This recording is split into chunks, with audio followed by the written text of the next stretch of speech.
I'll go ahead and call to order the October meeting of the Alexandria Transit Company Board of Directors. Thank you all for being here. Oh, is my microphone? Okay, it was. Thank you all for being here, and we look forward to the agenda. We think this will be a light agenda, but we're going to have some interesting discussion commentary with Martin that I think board members are going to be very engaged in. So we'll see what time we actually finish up tonight. I'll ask the secretary to call the roll. Chair Kaplan. Here. Vice Chair Kleist. Here. Kendall Taylor. Matt Harris. Here. Hillary Orr. Here. Ajay Thomas. Present. Marat Omey. Here. Jesse O'Connell. Here. Arthur Wicks. Here. Chair Kaplan, you have a quorum. Following members are currently absent. That would be Kendall Taylor. And well, we might as well. We have some board member changes now. So before we go into public comment, I guess we'll address those. Linda Bailey announced her resignation from the board last night. I think she may send a formal letter, but she indicated that there was a conflict of interest related to her employment, and so she was going to have to regretfully step down. We'll miss Linda greatly. I see we still have her picture up here because this is such a recent change. I told Linda that she brought a lot of industry experience, particularly on a lot of pedestrian safety and safe routes to school. She was very involved, I think, in the city's mobility plan, and sad that she's not able to continue on with the board. We have a new board member, though, who's joining us, Arthur Wick, who his picture is not up there, but his predecessor. So I see we've taken down. Arthur replaces Brandy Collins, who Brandy announced last month that she had taken a position in Loudoun County, so she was leaving the city. She was the city manager's designee on the board, and so Arthur has replaced. I have a letter of appointment that was effective today, and so Arthur was able to join us. Arthur, we haven't spoken. I don't think we've met before, but I certainly know you've been with the city a while because I've seen your name on many things as a resident over the years. So if you don't mind just introducing yourself, a little background about who you are, anything you'd like us to know about you, and then we'll of course introduce ourselves to you. Great. Well, thanks for having me. My name is Arthur Wicks, and I'm with the city's Office of Management and Budget. Excuse me. I've been with the city a little over 11 years in a couple different roles. So at the budget office, I oversee the development of our capital improvement program. So see lots of stuff about bus fleet replacement there, of course. And prior to that, I was in the city's HR office doing the compensation and classification analyst. And then prior to that, I was in grad school for my master's in public administration, where my focus was transportation policy and finance. So it feels a little bit like coming home right now. So I'm pretty pumped about that. So that's kind of my background. Pretty excited to be here. Thank you. So we'll just go around, and we don't have to share a lot about ourselves. You'll get to know us over the years, but we'll just tell you our names so you know who we are. I'm David Kaplan. Steve Kleist.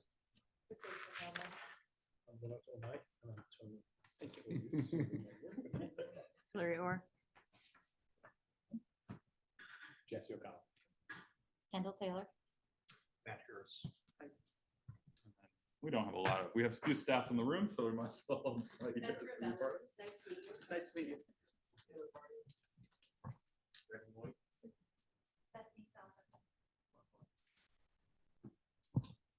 Thank you.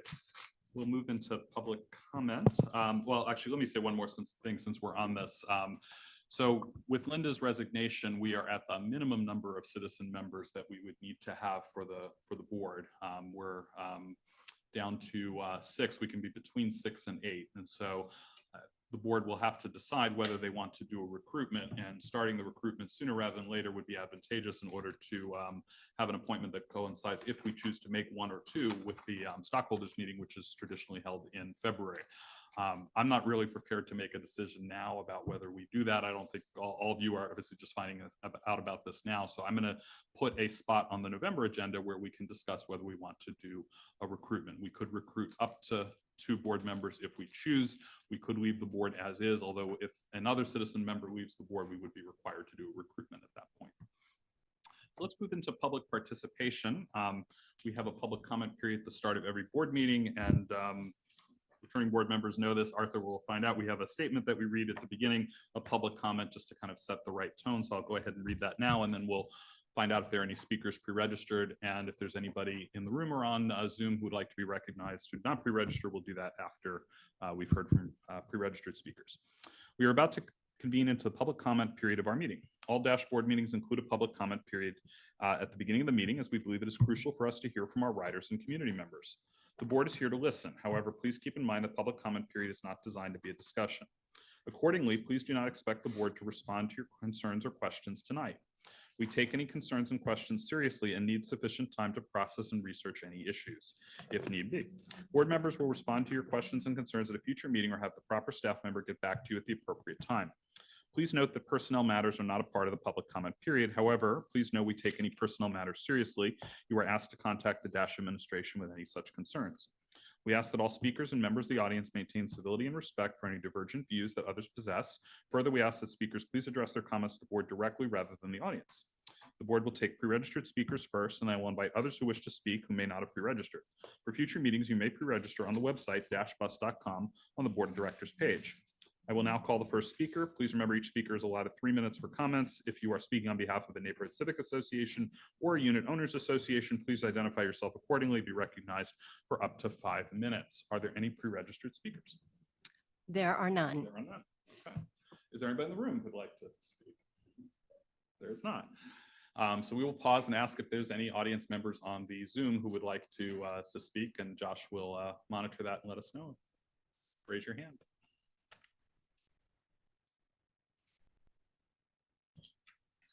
Don't see any hands that have gone up. We've got 3 attendees watching right now. All right, go ahead and close public comment then. We will now take up the minutes of the September board meeting, which were included in our meeting packet. Are there any revisions to the minutes as they were presented? If not, I'll accept a motion to adopt them. Jesse, second Steve. All in favor, say aye. Aye. Any opposed, any abstentions? Matt abstains. All right, motion carries. Thank you. We'll move into board member announcements, reports, and business items. And so I promised last month that we would have cookies. And so I'm glad that several of you have enjoyed those already. This is the DoubleTree Hotel chocolate chip cookie recipe. So, okay. So we have some DoubleTree fans. I've made them a few times before. It's been about 1.5 years. So Josh and I actually spoke last night, and I said, well, I'm going to start making them, and I guess if I show up with them, you'll know it went well, and if not, then we'll just forget that I said anything about it. I think they were very good. I was eating way too many of these during the day today.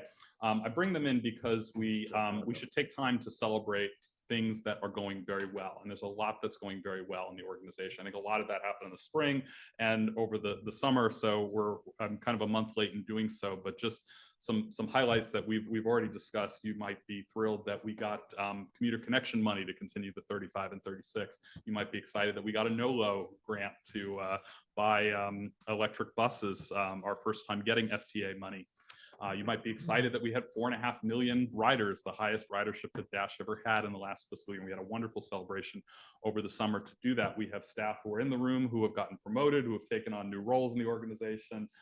We have folks who may also be listening who have joined the organization. We have a new board member who's joined us. So there's a lot, I think, really great forward momentum that's going on. I actually, even just coming over here, rode the 30, and I was on a very crowded line 30. In fact, having to stand for part of the trip, and I was like, it's been a while since I've had to do that. And we're going to, I know, talk about crowding, but that's a good problem to have because we can look for solutions rather than begging people to get on our bus, even when it's free. So a lot of good things, and I hope that everyone in the room will partake of the cookies and as a gesture of celebration and gratitude for all the good things. Oh, and of course the renewal of the collective bargaining agreement that happened over the summer. I mean, there's a lot of good things that are happening here in the organization, and it's important that we take time to celebrate that. So that's the spirit in which that is offered. We got a request from the city manager, and Hillary had teed this up last month. We didn't have the full request until late last week, but every year we're asked to provide input as a city board commission on budget priorities to the city manager. The input this year is due on November 3rd, which is before our next meeting. So we decided that we're going to spend some time going over that tonight. And I think all of you have a copy of the memo that the city manager sent out, which lists his budget priorities. And also you should have a copy of the letter that we sent last year. And so when Josh and I kind of spoke about, well, what's the best way to kind of, a lot of this is going to carry over, things like state of good repair. That's a priority for us every year. We have unfunded service improvements. Some of that has changed from last year's letter, but that's going to carry over parts of the ATV that we promised to complete. But Josh said, there's actually a lot that's going on in terms of within the organization of things that we're observing with rising ridership, with conditions that we're seeing out on the street as we're seeing more people return to work, that may influence some of the long-term things that we want to emphasize. So I'll turn it over to Josh and Martin so they can kind of facilitate this portion of the discussion and help us understand where our priorities are and what we might want to suggest. I think out of this discussion, I expect there are going to be some things we're going to say, we want to know more about this and we want to talk more about certain things. And so that's fine because that can tee up future discussions. But at the end of tonight, our goal is to come up with the operating and CIP priorities. So that way staff can draft a letter and we can, give our general approval of concept and then have something to circulate before November 3rd. So with that, I'll turn it over to Josh. I'm gonna have Martin come join us at the table here. Joseph joined us. There are cookies here. I don't know if you heard. It's homemade. Well, thank you, Mr. Chair and members of the board for introducing this. I'm going to really let Martin lead a lot of this conversation as it relates to investments in service. Couple of things I would just say generally about this exercise that we've done in the past and how we prioritized it and how I prioritize discussions that we have here internally. And first and foremost is to maintain our current services in the state that they are and make sure that they are meeting the demands of the service that is today. I believe strongly that that should always be the top priority of our organization, to make sure that we are meeting the expectations of the community and moving them as we have advertised. Secondly, it goes along with that, it's sort of separately, but also connected is the CIP items, which is really dealing with state of good repair, replacement of the fleet in a timely manner in accordance with the requirements, which we've done a lot better at, I think, lately. And we caught up a number of years ago, for those of you who were here when we were behind and backlogged.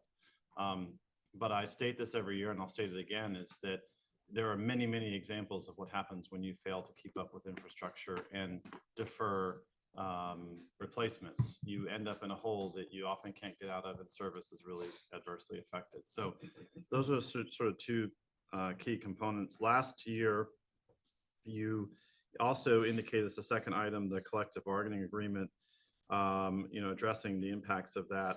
I will also mention, as I mentioned at the last meeting, the maintenance department recently organized under the same unit as the operators, but we're anticipating there will be a separate contract written.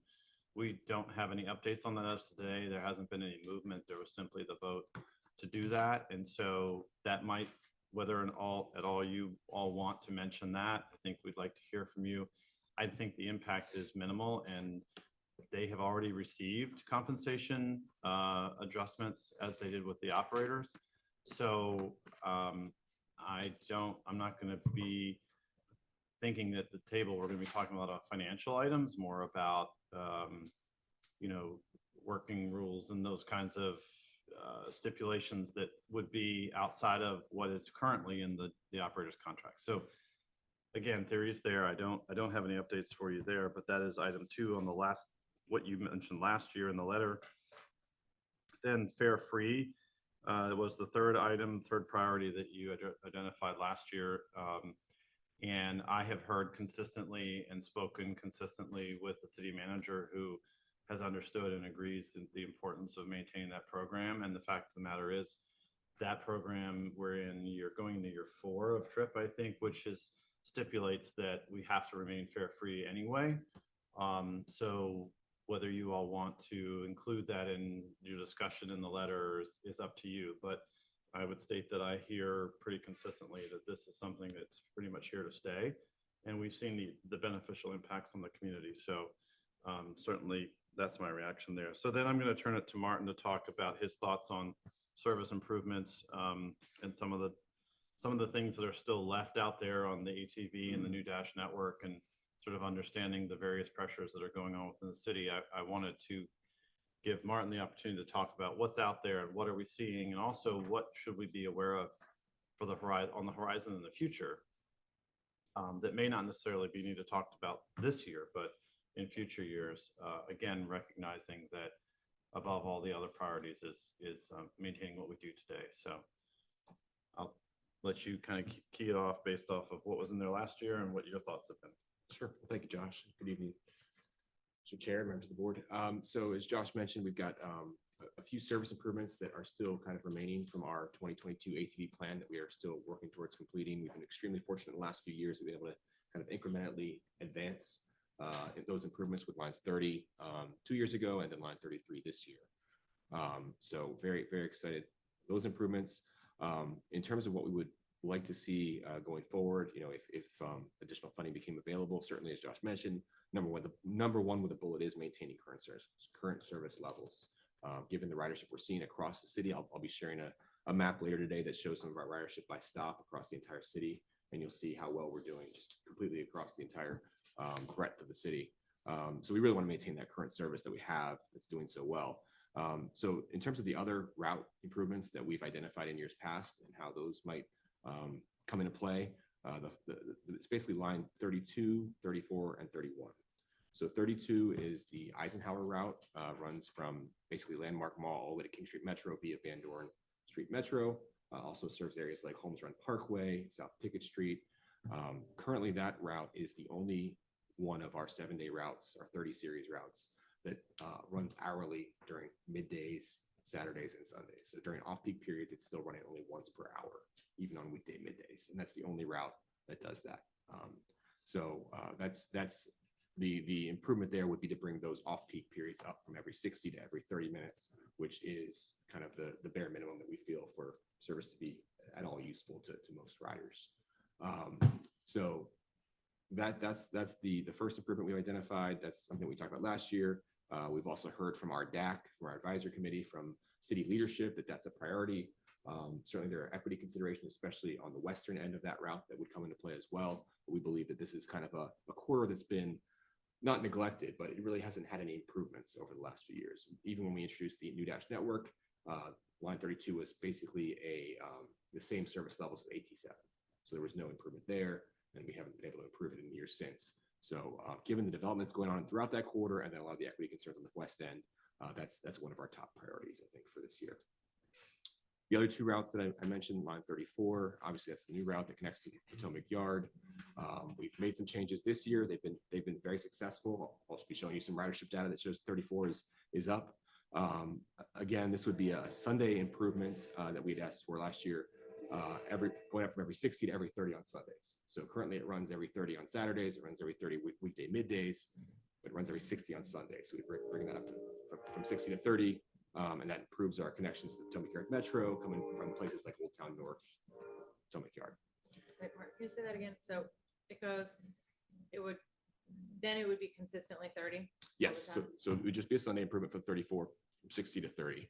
And with those two improvements, the 32 and the 34, that would bring all of our 30 series routes, or basically 7-day routes, up to every 30 minutes, 7 days a week. So you would no longer have any routes that are operated hourly, which would be a huge milestone for us, I think, in our development of the ATV plan. So those are kind of the top two. The third one is more expensive because it's a 7-day improvement on a more frequent route. It's line 31. That's the route that runs on King Street all the way from NBCC into Old Town and then around to Braddock Road. The improvement here would be kind of similar to what we did on the 30 2 years ago. Would be there are currently short trips on 31 that go from NBCC to the King Street Metro and then turn around. So every other trip stops the King Street Metro and every other one goes all the way around to Braddock Road. So you have 15-minute service west of King Street Metro, but then only 30-minute service in Old Town. So what this improvement would do as part of the 2022 ATV plan would be to extend those short trips so you get 15-minute service during off-peaks for the entire length of the route. And that would provide much better connectivity from West End into Old Town and just provide better service in the Old Town Circulator Corridor as well. So we've seen good results from the line 30 improvement that was similar to that. This would be kind of an extension of that as well. So those are kind of the top three that we've identified as part of our 2022 ATV plan. With those 3 improvements, we would be pretty much on the doorstep of having the full 2022 ATV plan implemented. We did have some improvements on the 103 and 104. That we're going to bring those up from every 30 to every 20, but those haven't really been discussed in recent years, due to some of the changes from the pandemic and such. So, but we would be very close to the 2022 ATV plan with those 3 changes. So those are the 3 that we've kind of identified. I'm happy to take any other questions in terms of prioritization or why those are so important. The service improvement list, this is last year's numbers in terms of cost. So Yes. how much additional, do you have a sense, and Edward, I know is on the call as well, for these? Yes. So, we are updating those costs based on FY 25 assumed costs, which are going to be a lot higher than what we had in previous years. In terms of cost, the line 34 Sunday improvement is the least expensive. That's probably going to be closer to, if you want me to get into kind of exact numbers or ballpark numbers at this point, Josh, or would that be helpful? Well, I think it would be hard to give you all accurate information since we haven't been able to apply the effects of the new collective bargaining agreement against these previous figures. But I think sort of you can see on that chart on the second page of last year's letter where they sit. So you had line 34 at 110,000. Right. Then line 32 at 440,000, and then line 31 at 790,000.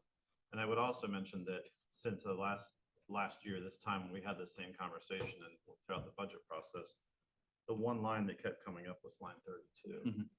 We heard Kanik talk about that during council meetings. We heard council members kind of asking about that, and I also had noticed in my conversations, even for example with Stephanie Landurum at ADP, right, ADP, conversations about the importance of the Eisenhower corridor for the city in regards to economic development, the fact that there are buildings down there that are vacant, bringing tenants in and making it appealing for them when they don't have connectivity to Metro without us. And then that connectivity, if in the middle of the day, it's every 60 minutes, is a challenge. It's a hard sell, basically. That's the other side of this, right? You've got one side, which is the residents and the equity components and providing accessibility. The other is the potential impact that it has on economic development discussions. Yeah, so I agree with that. I do think in looking at the chart and just thinking realistically of making kind of potentially incremental requests, we may with the 32 want to break down the midday, Saturday, Sunday improvements, just so if the manager looks at this and says, oh, let's say it's 500,000 now, well, that's too much, but I could take 150,000 of that and improve this chunk of it, just because I think also I'm in agreement with you. I think most of the board's going to be on the importance of the 32, but that way, if we have to do a piecemeal, at least we've given him that information in the letter. So I know Jesse had a question and others. Yeah, so I, 2 things. One, I actually want to start with what you finished by saying, Josh, which is like you just made a very compelling case for why this matters, right? And when we look at this memo from the city manager about the FY25 process, he mentioned several of the things that you just did about like driving economic development, making this an attractive place to attract employees to. And when I look back at last year's memo, we made our recommendations in a fairly clinical sense, right? It was like address unfunded improvements to ATV for these lines. And I actually wonder if this year we should lead more a little bit with the narrative that sort of frames why this matters and actually what the city would get out of it if they pursue this. And then sort of like leave some of those technical details to the appendix like we did last year. It also strikes me that we obviously have a chance to reprioritize this chart from last year.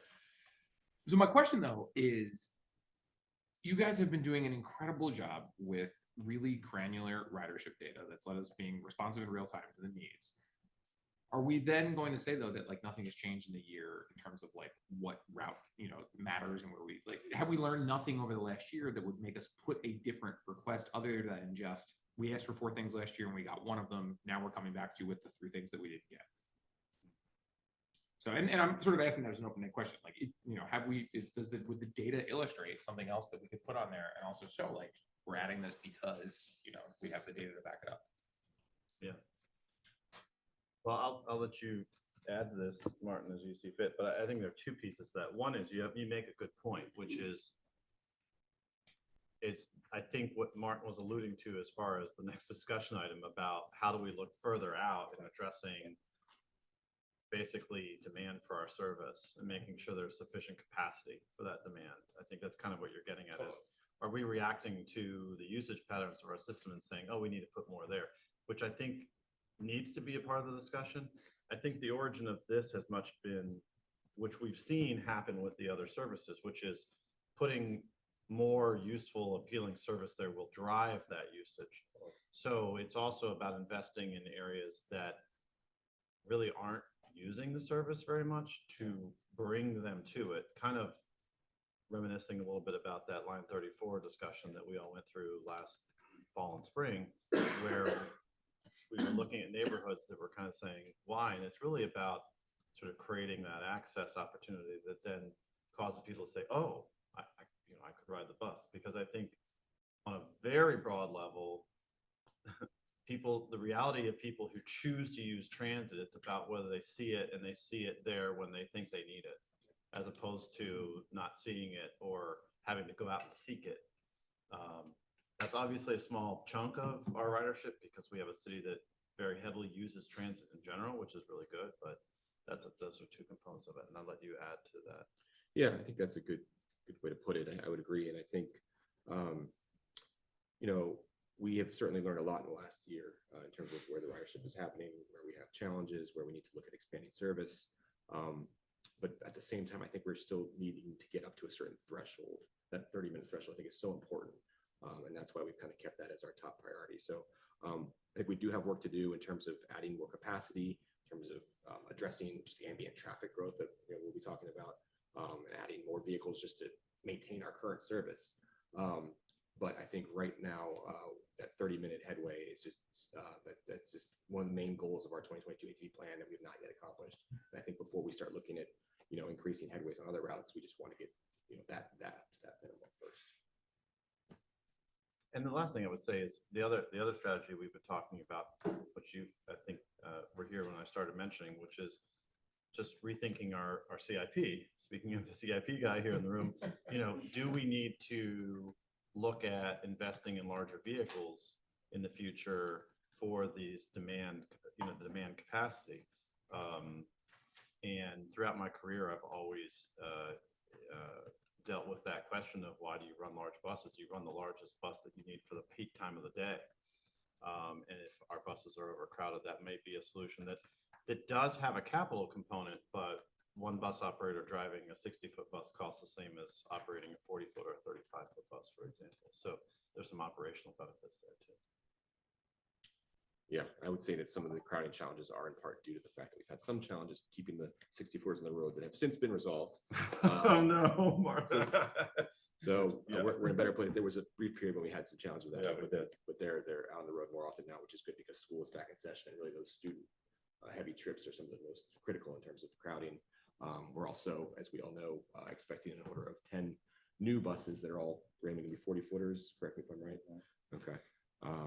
And let me just quickly point out, that's another thing that we should mention in this is the manager's memo specifically mentions emphasizing serving students in the city. And I do think that we need to remind him that this service is a student service. Yes.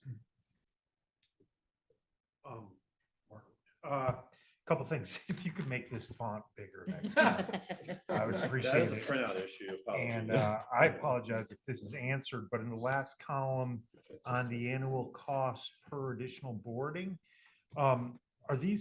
what's the overall cost per boarding on an annual basis? In other words, are these cost savings or are these more expensive than the average? I think these are a little bit higher than the average. A little bit higher? Yeah. I mean, if there was a way to sort of tweak the numbers so it looks like, if with our potential additions, we're actually getting more cars off the road or, in some way making up for this extra service, I think that would go well with the city manager if you could. Perhaps another column, not to make this even smaller. But I mean, how do you determine cost per boarding on an annual basis? I mean, can you break it down to a daily basis or, Well, they would be kind of similar because they're just measuring the same numerator and denominator. It's basically just the overall annual cost divided by the annual boarding. So it expect to be result so from it's this. actually that much to move one person per boarding? Yeah. Wow. Okay.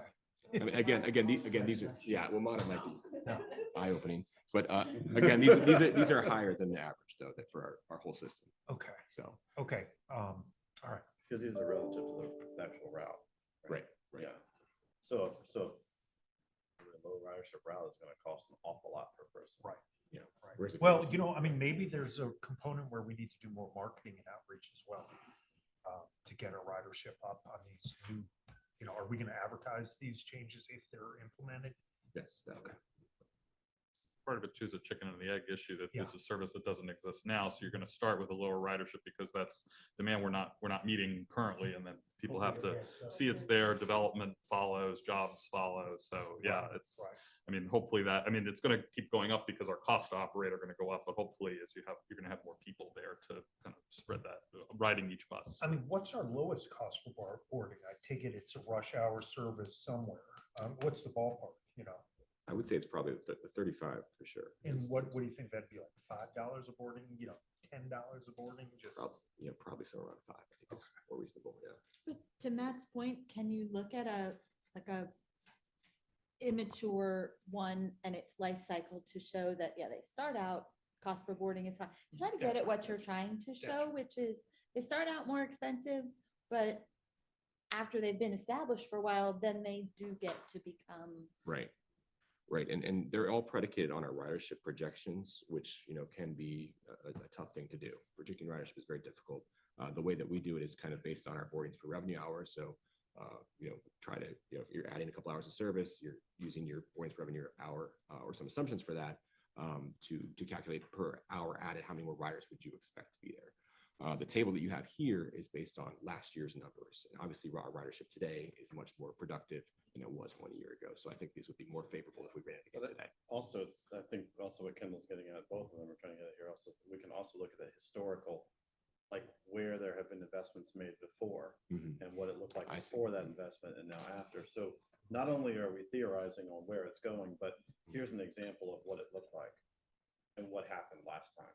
Yeah, I was going Right. to suggest that if we do have some examples where when we decrease the headway, say to 30-minute service on the X line, we saw this level of an increase in ridership, and consistent with what some of this other discussion was, and this is the time frame it took for that to happen.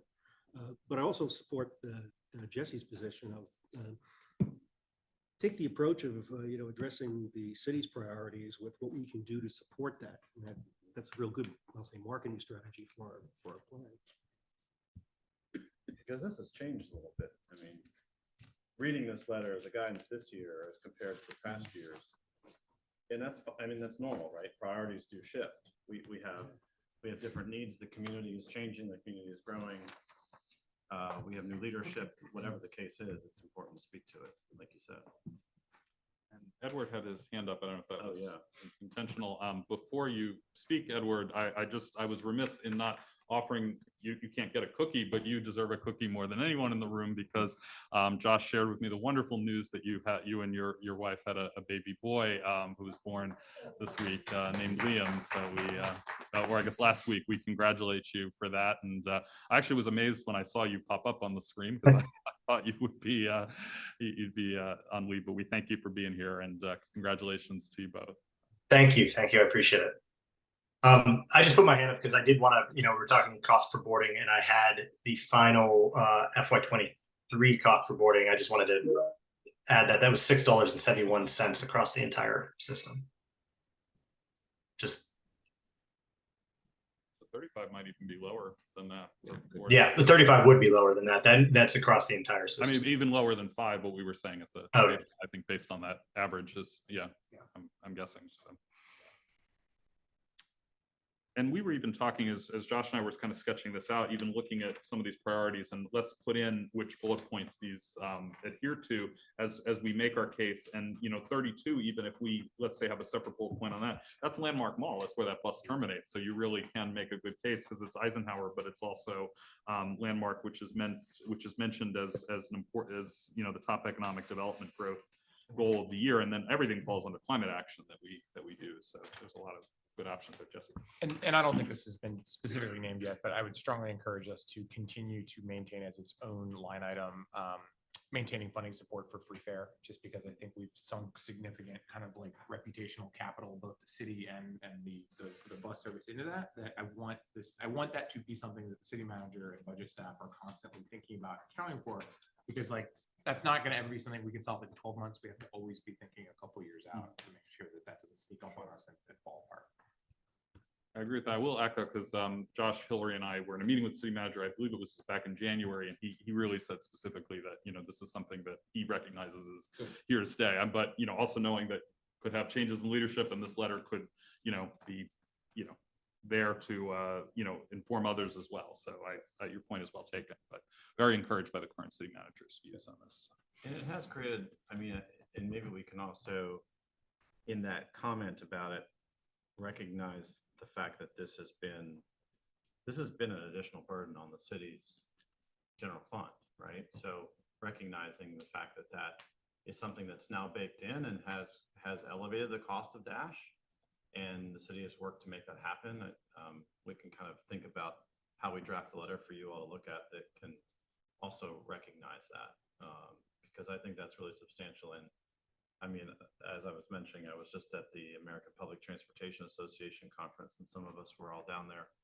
Their big meeting was taking place in Orlando the past couple of days. And I actually had some side conversations with a couple of people who from out across the country who were like, how do you do it?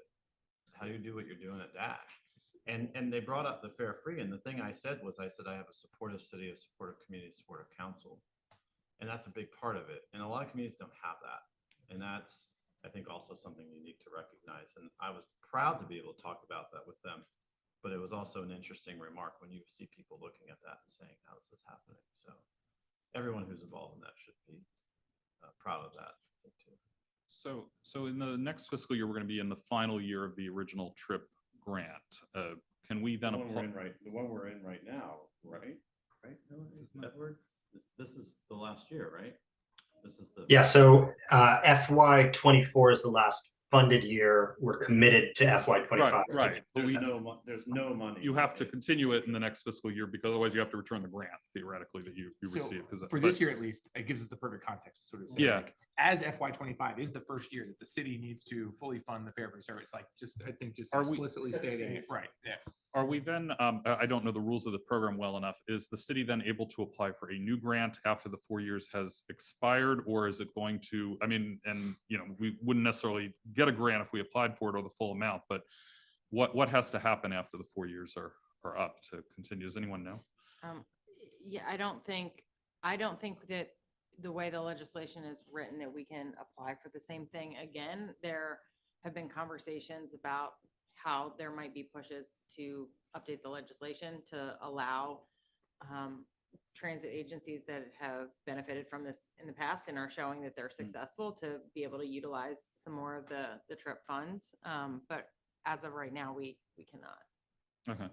So maybe we need to put in then sustainability of that program, to ensure that it's to recognize the city has supported it well, but that, we're going to have to figure out how to keep it sustainable even beyond the next fiscal year, which the city is going to have to come up with the funds to do 25 anyway, given where we are. I had a few questions, but I feel like Jesse had a lot of really good points in terms of how we frame the letter. So, were you offering to draft anything for us? It seems like it's all worked out very nicely in your mind. I'm just kidding, kind of.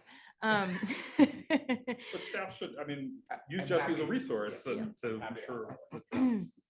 Because I think some of the notes I have, you absolutely hit on is the economic development piece and thinking about there's a lot going on in Eisenhower, but how do we think about the chicken and the egg? And like, even if economic development is coming and there are developments that are coming through there, it's years until they're built and people are living there. So just trying to figure out how we weigh the right timing. And I guess if this is FY25, that gives us a little more time. But I was curious about the demand models, like at the current projections for like FY25, if we think that there would be demand to increase the service, because there's just a lot of. There's more impact on the west end of the route, right? That's really where we would see it initially. The eastern part here is pretty desolate in many ways, but an area of opportunity, I think. Yeah, that's correct. I mean, it relates from basically as you're approaching the Van Dorn Metro on Eisenhower all the way, through South Pickett, Holmes Run, all the way to Landmark. Well, that's where your core ridership is. You do have some ridership, down this way as well, but kind of the middle section is not as developed right now. Though there are some developments coming quickly. But I think just when you're talking about going from 60 to 30, that's kind of more bringing it up to a level where you can start to have ridership. Yeah. Right now, it's just, I mean, you look at the Sunday ridership on some of our hourly routes, it's just non-existent. Yeah. So, thanks. Yeah, that's helpful. So thinking about the schools piece, which I think is another important part to note, is, we've been hearing from ACPS a lot on overcrowding, and is there a consideration of adding buses during certain service, or is that where you are looking more on the capital side of like, can we use larger buses to handle that capacity, or is that a service enhancement that we need to consider bringing forward, noting that it is for the schools? Or are the buses okay and it's kind of just something that we're hearing, but they're not that overcrowded? You mean Or related to 32, line 32? no, or just generally? in general. I would say that we are in several key places bursting at the seams in terms of overcrowding on student school routes. So we have our ticks and they're still standing load fully packed. And those are situations where we have basically at this point 2 ghost trips that we're running on school afternoons, one on 31, one on 36 that run past ACHS, and those are packed standing load. So I would say that it's not a situation where we can address it from a capital standpoint, and then at some point we're gonna have to. So is that not something we would want to think about as an additional service increase because of the schools? I think the reason you haven't seen me bring it up yet is I feel like we don't have enough of an understanding of what the fix would really be. Mhm. And I personally am not convinced that, and I'm not doubting what Martin's saying here or any of my team, but we haven't been able to really flesh out what would be the solution. And of course, you've got the question of what are the schools doing? There's been a lot of underlying discussion about like, they don't have enough drivers. Are they running routes? Where are they running routes? Why are they running routes? I mean, that's another question. And certainly, we're free. We're funded by the city. We're run all day. Whenever that student needs to get there or get back, they can do it. The school buses only show up at a certain time. They're in addition to Dash, and they're having to be funded. And I think that slowly but surely, there are people starting to kind of pick up on, oh, well, maybe we could cut back on some of the school buses in the areas where students could ride Dash. Now, a lot of times they're just choosing to ride Dash. I mean, that's what we're hearing.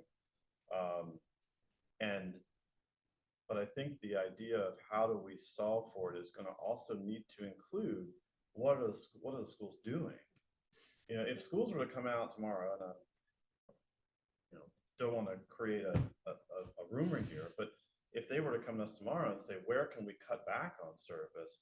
We would want to have that conversation so we could also understand what's the impact for us and how do we make sure we're in a position where we can satisfy that. But I know that that's a lot of the conversation. I know that I've heard the city manager talk a lot about how do we help to reduce that duplicative kind of stuff that's going on. Mm-hmm. I don't know that really answers your question, but I don't feel particularly comfortable today to be able to put into a letter today to say we need to do this to address school student ridership yet. But we know that it is a brewing thing, and it's a good problem to have, but there may be some ways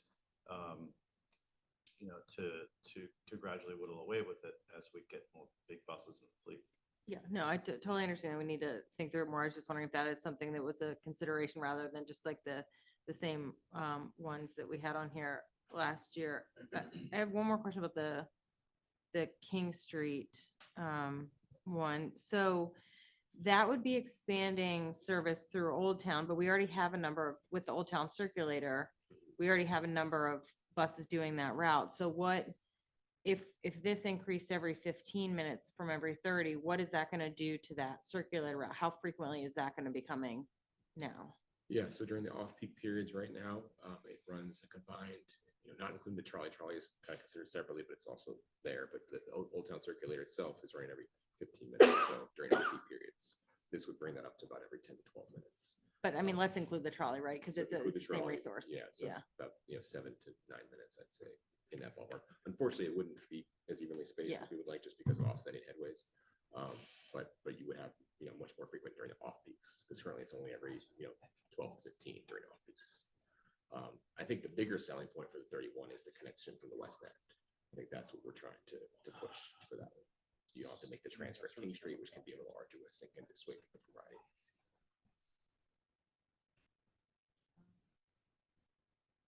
And then any low ridership routes that I know we've had conversations in the past, if we're looking at these cost per boarding, right? Mhm. I mean, are there any routes that are unproductive that maybe they were in the plan, the ATV, but if we need to think about service, I mean, we're putting forward additions here. Are we thinking? And I know we have, at some point, we will have to put in cuts, right? And so maybe it's not part of this letter, but are we considering anything like that as we're thinking about, like, where we might have service adjustments? Are there other routes that we're thinking about? So we're prepared. I mean, usually the city does ask for, our reduction targets each year. So we are always prepared to look at that. I think I would say that the ones that would be the lowest that would show up poorly on the cost per rider and the lowest ridership are the ones that we're trying to bring up from hourly service to 30. So they're kind of, it's kind of pulling both ways. Yep. Okay. Those are all my questions. Thank you.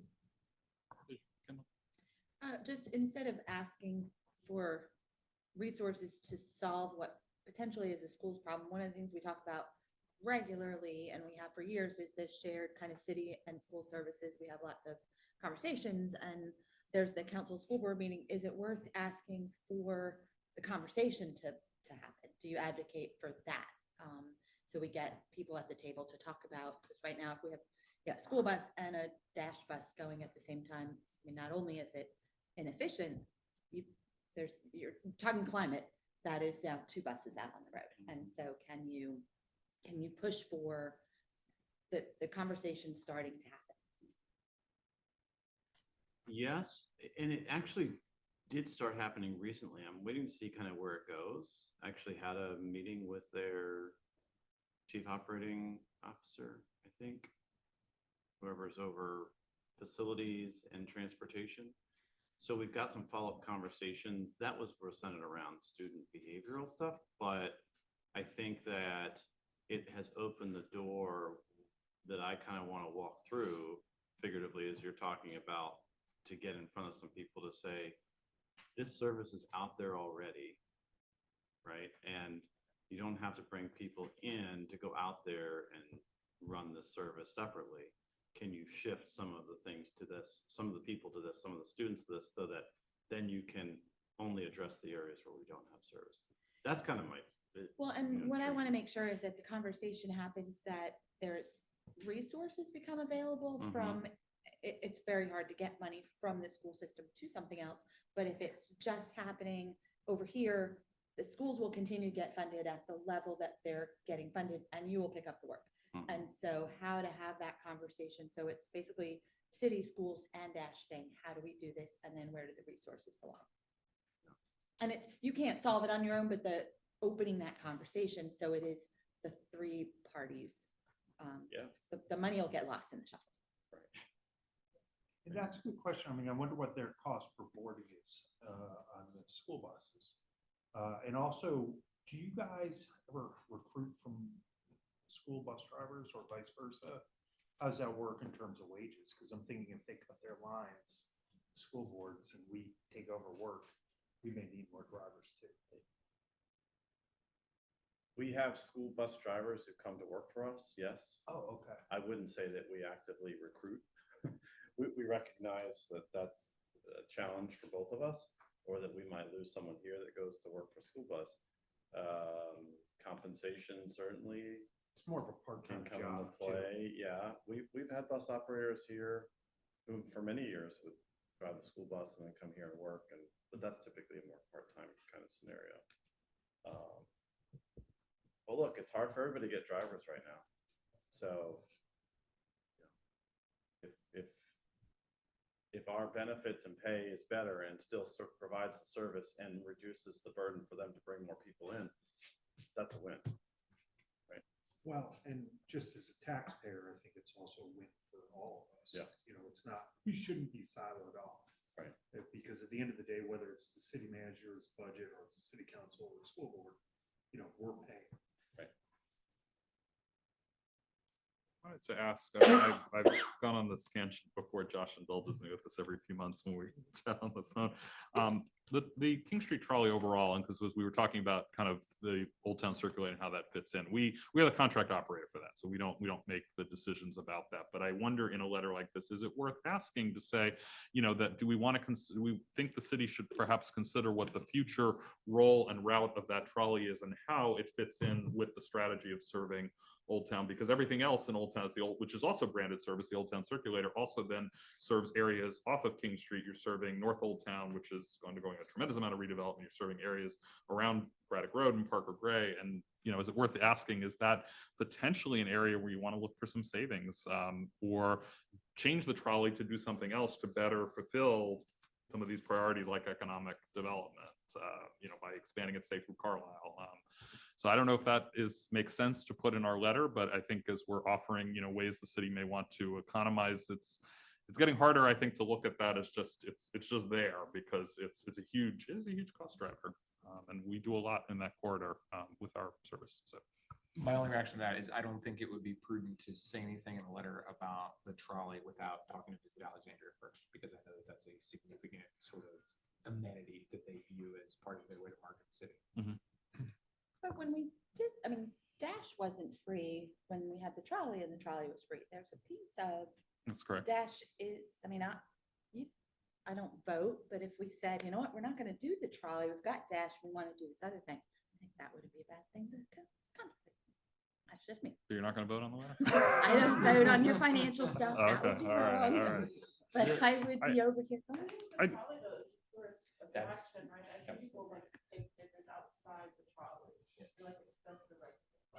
Yeah, yeah. It's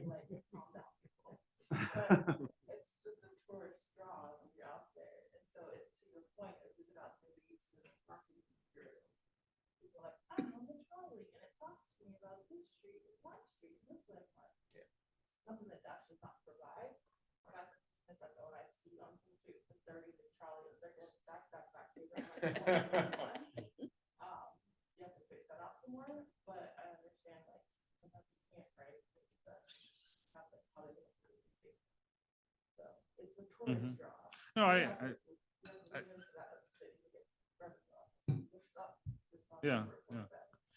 I mean, as somebody who lives right off that route, I will say, I mean, there are a lot of visitors who just stand there waiting for 10 minutes because they don't understand the 30 and 31 do the same thing. And the drivers can't stop to explain. I mean, some of them try, but you has can't. unique wayfinding, right? Like there's Yeah. And sometimes we have to run Dash buses because the trolleys are out of, the current trolleys aren't always in service. And guess what? It does the narration. When you run the regular Dash buses, the trolley, I've been on it. I'm like, oh, the narration is still, I'm still learning the history, the skill I've heard 100 times. I bring it up just because in the spirit of saying, you know, does the city want to look? Not that we could say we do have expertise in terms of running a transit, so we can make recommendations there, but not, you know, just to say, you know, is this doing what it was intended to do many, many years ago, and does it completely make sense? Because actually, I think cuts off parts of, you know, the Old Town economy because of where it doesn't go, because it's stopping at Market Square. So, but if there's not interest in doing that, I'll, you know, if we decided it's not appropriate for this letter, I'm okay with that. I thought I would bring it up based on the conversation. Maybe not for the letter, but I think to your point, could that $1 million be spent a different way? Tourists might like it, but is there a different way to attract people here to spend money? I think they're here already when they're playing with the trolley. And so it's just, here's $1 million. What could it be used for? Yeah, that's the trade-off. Because you tackle some of that 31 to have it more frequently on the weekends, and then you're moving people on King Street, but you're also allowing them to get off of, and I feel like the Old Town Circular could be an asset to Visit Alexandria. I don't know if they've thought of it as that, because it is now branded, so it's not just, it's the AT2, which is what it used to be, or AT5. What does that do? It is really something that is defined now that we we market and I think is accepted within the city. And my point was simply not that the idea doesn't have merit, isn't worth exploring, but more that like this is the sort of thing that gets Josh a really angry email from a fellow department head Mm. if they're not part of the conversation from right. inception. And didn't we just purchase 5 new electric trolleys? Well, we have Oh, loan no. money for them. So, yeah, we've got electric trolleys. I'm not thinking they would go away. I'm just thinking, do they run as often as they, does it need to be a 7-day a week for, about 12 hours a day service? Or does it go back to kind of where we started, having additional supplemental service, say on weekends and things like that, which would reduce the cost and could still have the beautiful, and yes, they have their charm. I agree. I don't like the seats as much, but yeah, they are charming from the outside, and they do make for good. I agree with you. They make for good pictures, and certainly Visit Alexandria does use them very extensively in their marketing. I agree with that. I know the role that they have. Well, it is a redundant service. If you look at it strictly from a business perspective, you would ask yourself, why are we doing this? But perhaps we could put this into a longer term, nice ideas, bucket to start a conversation, to introduce it to the stakeholders. And at some point, 5 years from now, maybe there'll be a realignment that could be a repurposing of that $1 million, whether they allow us to have it or do something else as far as marketing. But it just makes sense to talk about it further, other than everybody loves a trolley. And, I don't disagree with that, but it just seems a bit odd that, yes, they'll wait for the trolley, whereas bus after bus after bus takes them to the exact same spot. So there's probably an answer to this, but it's a longer term. Yeah, okay. But we And we shouldn't will- let it die.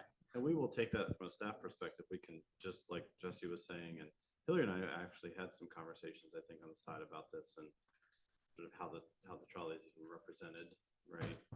That whole point of contract seems kind of weird, but so there's just a lot of things that we can look at, and that can be absent of this letter. We can dive into that as a discussion item locally and kind of spearhead some thinking about that. And Martin and his team are very creative at thinking about service and how service plays out. And I would imagine you probably have some gears going in your head right now about things. So we will take this conversation separately from the letter and pursue it for sure.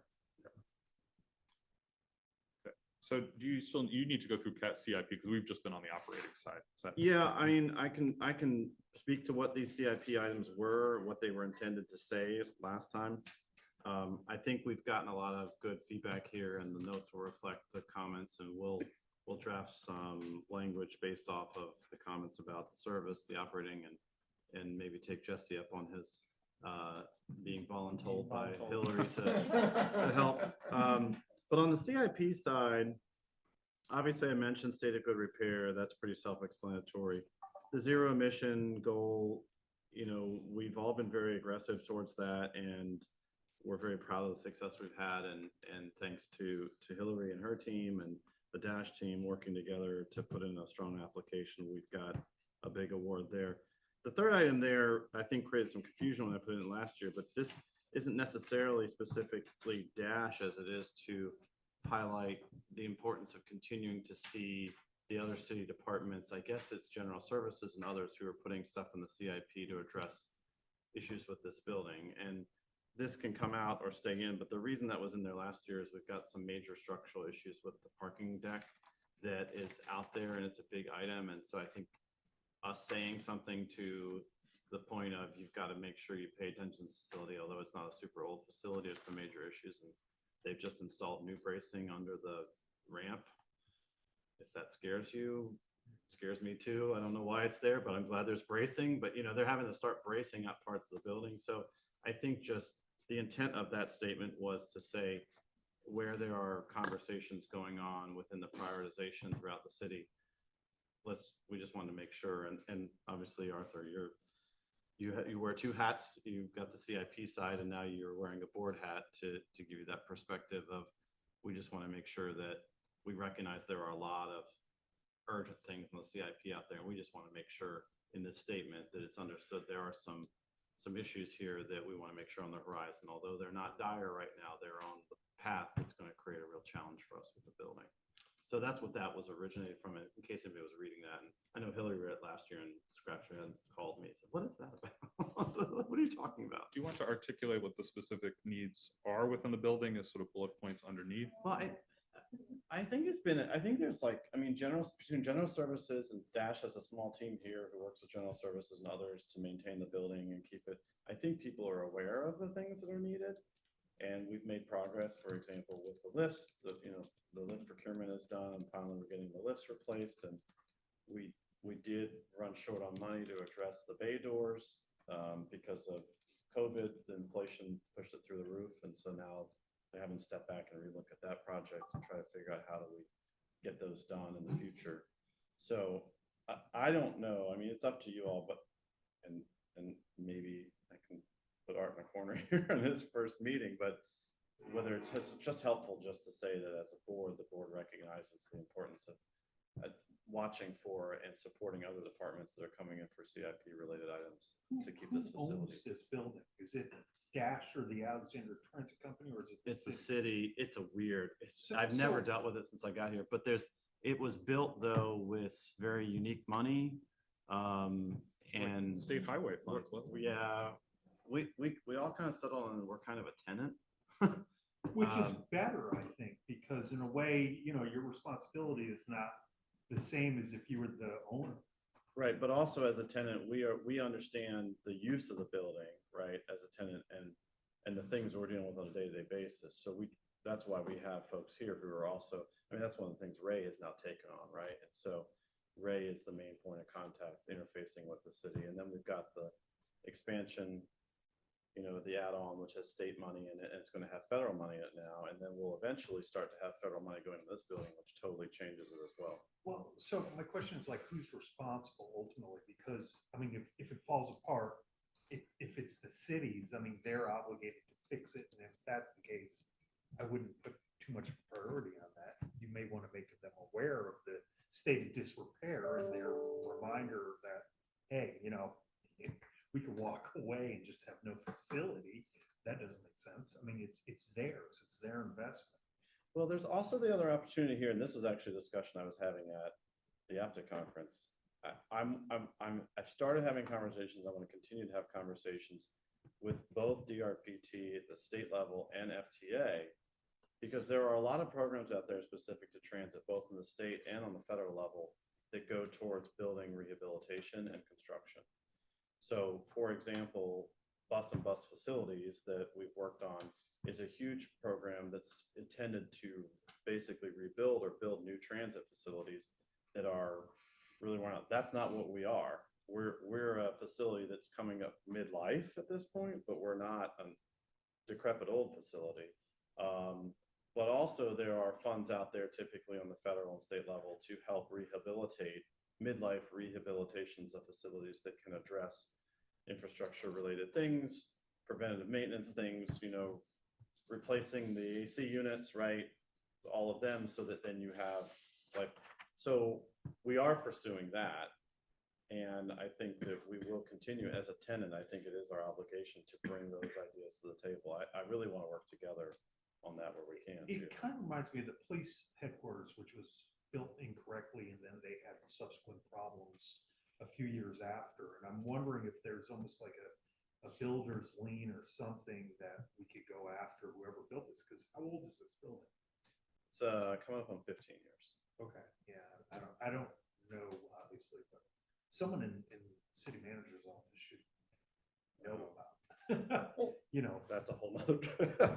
I think the other dynamic of the city owning this building, yes, it gets to responsibility, but it also means that this is city land, and the city is constantly engaged in the conversation of like, what is the best and highest use of various parcels of land that they have as they face other challenges. So I do think, again, not for this letter, but a good, in Steve's point about like, what's our bucket of long-term ideas, is where is the best place in the city to have the Dash facility located? If it's not here, what is the alternate? And is there a way to work towards being in a better place for us that also lets this particular parcel of land be used in a different way? I just think it's something that we should always kind of be probing that question, and not just assume that we need to stay here and fix this facility that has some ongoing challenges. This has given me a lot to work with. A lot to talk about. And as I said, this is going to lead to a lot of things we want to talk about in future meetings. Hillary. So, I mean, that has me thinking, I know Josh loves when that happens. But, and maybe Art can weigh in on this, because I think one of the things that we have tried hard to do, particularly on the CIP side, is find outside money. and leverage grants. But what we're seeing more and more now is that there is a match, and there are times where there is a big pot of money, but we don't have the match. And if we don't plan ahead and get some city dollars into the CIP to be that match, we don't even have the opportunity to leverage those funds. And there's even small DRPT type things that we want to apply for that we're getting a lot more on the dollar if we're able to leverage these grants. When it comes down to the, $500,000 match, we don't actually have an extra 500,000 just kind of laying around that we can put toward it, but we're getting a lot out of it. So I just want to think about, how do we fit something like that into the CIP where we have this pot of, and maybe it's bigger than Dash, right? Like maybe it's some other CIP pot that we can all kind of draw from as we are able to leverage grants. But how do we do that? Because if we don't have the local match, we can't even go after the grants. And a lot of these grants are turning around very quickly and they're coming out very quickly. And we don't have 2 years to plan ahead to get that money into the CIP. So that's just something I think we want to be thinking about as we're trying to leverage more outside funding. That's a really good point. And because you'll have something come across an announcement, you're like, wow, this would be great. Oh, we don't have 15%. And 15% is a super deal, if whatever you're buying. But if you don't have that 15%, you can't really apply in the first place. So I think that would be a great thing to put in the letter. I'm just trying to think about how you do that. What do you program? Do you just program that as local match for potential state grants, or do you have to kind of have them identified as to what you're going to apply for in the CI? How much specificity would they have to have in a budget submission? Well, Art can chime in too. I mean, the challenge is when we don't put unsecured funds in for FY25, we wouldn't have unsecured funds. In out years, if we're planning for something, we can put unsecured funds and have grant dollars in there, but it could be a separate CIP project that is for transportation and transit, local match for advancing X goals that have, we have to get approved. I don't know what that could look like. Within the fleet replacement, that's been a big one where we didn't know if we were going to get Lono. We did put city dollars into that to pay for state of good repair had we not gotten the grant. So that we were able to leverage that as a match towards the grant. But I mean, I like the idea of having that as a bullet item to just say, that we're aware that there may be grants that we, that have a local match, but that would be really, really impactful, and that we should, consider what those we should set aside money so that we have the flexibility to pursue those. I don't know if that goes in contingent reserves, or then if the city just reprograms, or if it goes back to the general fund balance if it's unspent. I don't know how that works, but I like that idea. I'll think of a way to maybe put that just speaks to it as a concept and how that's addressed now in the future. Yeah, no, I understand what you're saying. I think the original item 3 under the CIP, maybe there's a way to expand that makes it a little more clear. But basically the point of that was encouraging the city to continue to focus on state of good repair, of which this is a facility that we need to worry about the state of good repair. And, adding some language about prioritizing, leveraging outside funds, and, that being a city priority, I think it's helpful. I'm not so sure.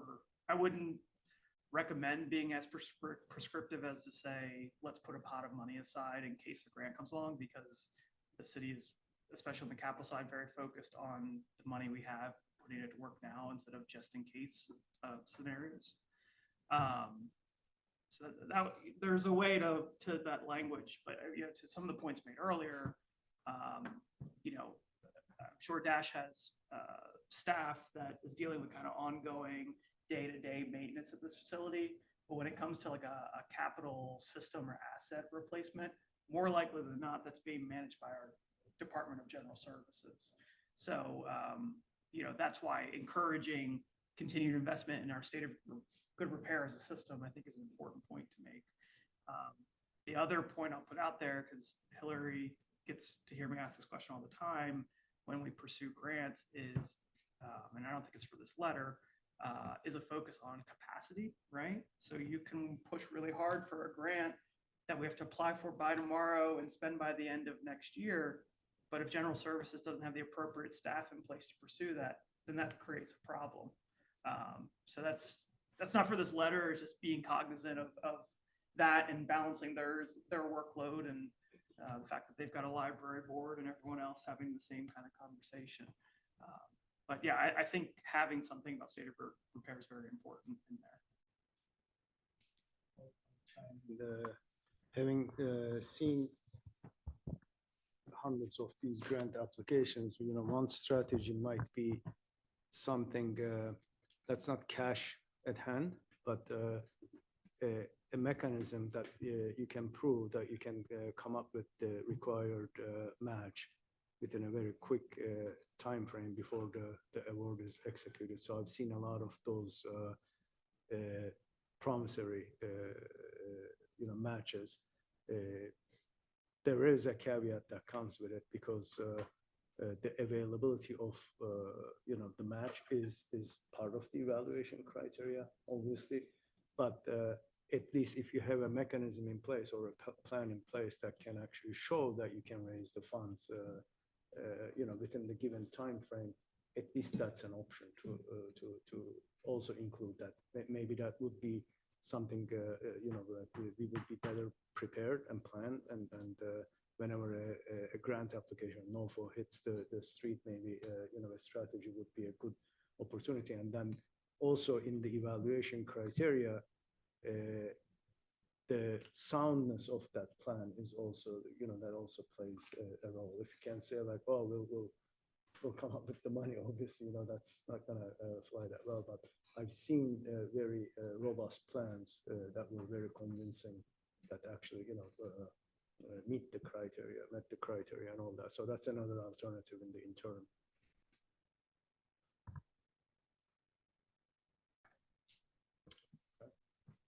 I think the last section, unless there are other comments on the CIP, I kind of call this our continuing concern, and we've talked about this many times, and TNS has stepped in to do the inventory of the ridership of the stop amenities and accessibility program, of which there are some stops that do require some capital work to improve them. Others, many are just simply where we're allowing parking in places where the buses can't pull up to the curb. I do wonder with the we did mention in last year's letter that there's now funding available under we didn't in last year's letter, but there is now, TRIP has been amended to allow for applications that improve the accessibility of stops. Would it be prudent, as we kind of look at updating the language for where we stand now, to encourage the city to consider pursuing TRIP money for making some of those capital improvements? I mean, we have an application for a landmark, which is going to have amenities there. And so when I saw that, I thought, I wonder if this makes sense to use it more broadly, even for some that are just simply where you're working on, say curb extensions and things like that. You could maybe knock out a bunch of these doing that. Or should we ask for another specific, or just in generally in the CIP that this be? I mean, I think that's certainly an asset the board can make of staff. I don't know that it needs to be specifically in this letter. I think that's something that, so this round, which I'll talk about in a little bit, came out very quickly because it was mid-cycle, but when the next round of TRIP funding comes out, that is certainly something that we could apply for. Okay. So in terms of this letter, as you look at this paragraph as it stands now, so the inventory was completed, I guess, in time for the October 22 letter. What can we say to continue to keep this forward in the mind of the city manager that would be helpful as he's making decisions about resources? Or just keep it as is and just say we want to continue to see progress? Why are we asking for help for WMATA stops in this? Well, most of the stops are served by Dash and WMATA. There are bus stops that are served only by WMATA, and we are the board that is advisory recommendation on Metro Bus. So I mean, it does fall under our purview. But do we have to pay for it necessarily, or should WMATA be paying for that? Well, city maintains all the bus stops, whether they're served by Dash or WMATA. Yeah, WMATA doesn't maintain it. Can I just add a quick aside? At the Metro at Braddock Road, WMATA doesn't staff Dash rider timetables. And I specifically asked, do you have a Dash rider? Oh no, we're WMATA. We don't we don't have other bus company stuff here. Okay. Like have them available for people to pick Yeah, up? they used to be just at the manager's kiosk. Yeah, was that a recent change? Because I don't know. we I usually, mean, I asked about them less than a month ago. okay, our supervisors usually go around and restock That's what I those. thought. So they may just not have been aware that they were out. But it's usually not the station manager's responsibility. It's usually our responsibility. Yeah, but I mean, the way he said, no, that's not us. Okay. I was like, really? Okay. So anyway. Okay, thank you. I mean, I guess we can say we could be very general and just say we want to see continued progress towards this goal. But I do want to continue to just say, it's something that we understand has an influence on whether and how people use Dash and WMATA. And so, I'm okay with kind of being very general about it, but I just thought maybe if there was a specific pot of money or way that have that program that we could, give him advice on, then, Well, and to remind them that a lot of these stops are not ADA compliant. So, we have an obligation to fix these. I mean, I like the idea of just generally saying continued progress. I will say that my experience in being here has been that we have been pretty aggressively trying to find ways to do this. And I know TNES does a lot sort of incrementally as much as possible. Speaking to the question about TRIP, I think there's always the opportunity to go in there for some of that. But again, we may need to just continue to explore other funding mechanisms as well to bring money in to help with stops. I mean, Josh, we've even talked about Dash potentially taking over maintenance of some of the stops, which of course would have a fiscal impact for us that we would need to be, but it's something we've talked about even as kind of a that was back pie in the sky. winter weather and stuff like that. But yeah, you're right. I mean, I think continuing to prioritize it helps to make sure there's continued progress as much as we can. But, Okay. yeah. So you feel you can finesse this paragraph to the draft? Okay. Because if we take it out, there's a chance it's dropping off the table. That could have potential. I don't think David will let me drop it off the table. Well, it's just that it has been incremental, and I just want to keep saying every year, yes, we're going to keep asking about it. But TNES has been a fantastic partner on this, and you particularly, Hillary. And so I think that is, was the spirit of what we said last year in this memo. Any other comments on the letter? Staff, anything you need clarification on to prepare a draft? I hope you will, take advantage of board members who have, expertise and opinions to kind of circulate parts of this to them to get viewpoints before we get a draft to the full board. And I would hope we could then put it out and basically then have an opportunity to send comments back, with a few weeks before the deadline. I think we can do it, and then we'll sign it. But do you need a motion from us to adopt principles of a letter, or just a general kind of consensus? I don't remember how we've handled it in the past. I would suspect you just need the board support in authorizing you to submit the letter once drafted. I mean, we could motion to pass that now. Yeah, I mean, you don't have the content, but just authorizing you to go ahead and submit it when you're satisfied it meets the expectations of the conversation. Somebody offer a motion? So moved. Okay. That's the room, but you'll have the language of the motion. Okay. So motion Has been by moved. Matt, okay. Second, Jesse, all in favor? Aye. Any opposed, any abstentions? All right, Hillary Kendall abstained. All right, thank you for that. Only other item I had on my report was just to congratulate the staff on a wonderful employee recognition event that Ajaycia, Councilman Aguirre, I had an opportunity to attend, as well as Brandy and her son. It was nice to see her once more before she left her position with the city. Wonderful food, it was wonderful games, and a lot of great recognition for our employees who are doing fabulous things. Length of service, as well as some special recognition awards that were there. And it's great to see employees with their families. There was a rodeo that was part of it that was organized by staff, and it's just always a very nice event. And I just wanted to ask, because I missed the answer to this, there was a trivia game that I came in fourth in, and I was very proud of that. I won a Dash pen, which I didn't bring with me. But the question that I think I got hung up on was, how many employees work for Dash? What was the answer to that question? In the trivia game, almost 300. Almost three, you said it was 290? 297, okay. What did you guess? I guess 325 or 350, I forget what I put on it, but I knew I was over. So, but I was talking to Josh at the time and I said, did you know how many employees there were? And he said, probably about 300. So you were good, but now we know the precise answer. So, but did you get that one right? How did you do? I don't mean to put you on the spot.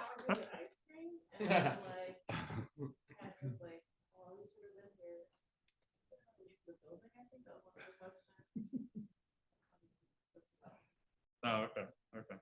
And there was an ice cream truck that had really good desserts. It was very popular, folks. So you guys did a great job. And it was very reflective, I think, of the culture of Dash, which is, we have a lot to celebrate, but we do it in kind of a not super flashy, kind of informal way, and where people can kind of gather here on the grounds. So well done. That's all I have. We can move on to the CNS report. Well, I'm sorry. I'm sorry, and my children are sorry, especially now that there was an ice cream truck that we Well, were there was told always didn't- next year. They gave, Stephanie helped to get the game. She upped the game. Oh, That they had that whole little TNS typical parking lot was full of kids games. oh, okay, well, next year. And it's not in my report, but on the note of incremental progress with bus stops, there is a bus stop that I have noticed for years on my running route that did not have ramps or a crosswalk at Gunston, and it's finally in. So that's very exciting. But we see these around the city, and we are trying to track in our inventory when we make those changes. So that that's updated and we are making more and more bus stops compliant. So let's just continue to talk about budget with WMATA, because it's always a fun topic. However, WMATA they did present an updated picture of their budget, what we're calling the WMATA budget death spiral. But they actually are showing that they have a $650 million operating deficit for FY '25 instead of an estimated $750 million. So that's positive, right?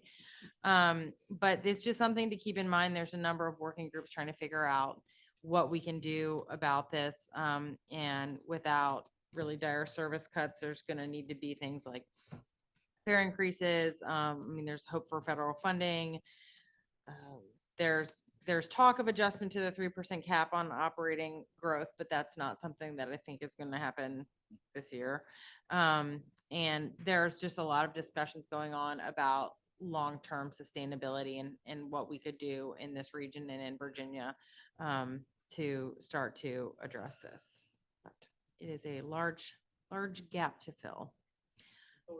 In the timeframe, do you think we'll have specifics on if that proposal were to come to pass, kind of the specific impacts where you kind of get into looking at Alexandria specific, impacts, which may then start to motivate people to, start to put pressure on elected officials? So they're presenting their high level implications of the scenarios on October 26th. So we might start to see some stuff then. But as we know, WMATA with their budget, there's constant iterations of it throughout the year. I don't know when their public comment period will be on that.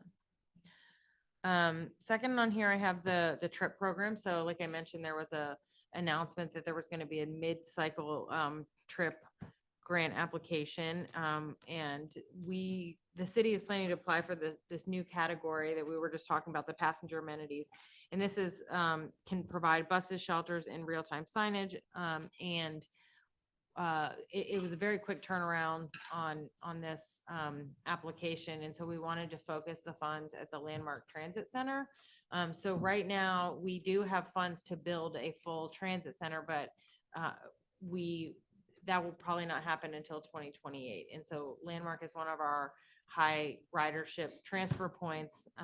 And so we have about 3 or 4 years where we need interim shelters to fill that gap until we can build the full transit center. That's going to come with a new streetscape, new buildings around it. So we do need something in the interim there. So the application that we're applying for is for 12 shelters along that corridor to kind of create de facto transit hub until we can actually build the full transit center. And the goal is that we'd be able to relocate those shelters and other locations after Oh, we I are was gonna done ask with you them this. there. They're not just going to throw them away.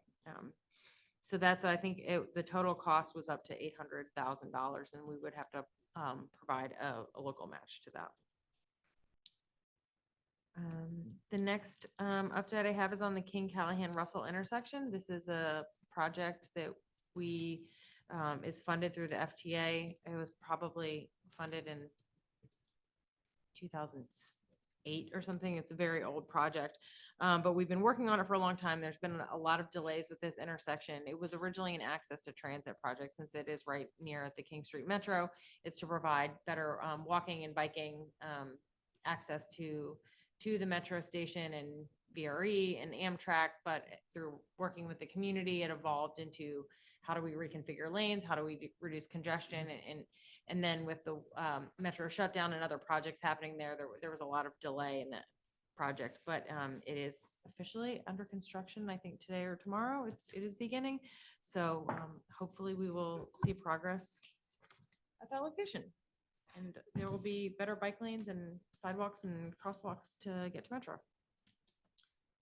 And then lastly on here, I have the VDOT and I-495 Express Lane study. So I think we've talked about this previously, but over the past month, VDOT has had a number of public information meetings. Maybe we talked about this in May. They had done a number of meetings in May as well. They are doing a study to look at the express and hot lanes on 495, so the southern part of Alexandria between the Woodrow Wilson, actually all the way to past National Harbor, I think, all the way to then connect with the express lanes on 395. And so there's actually been a lot of, they put forward 9 concepts, and there's been a lot of community angst over the concepts that they are bringing forward. There's a lot of expanding lanes.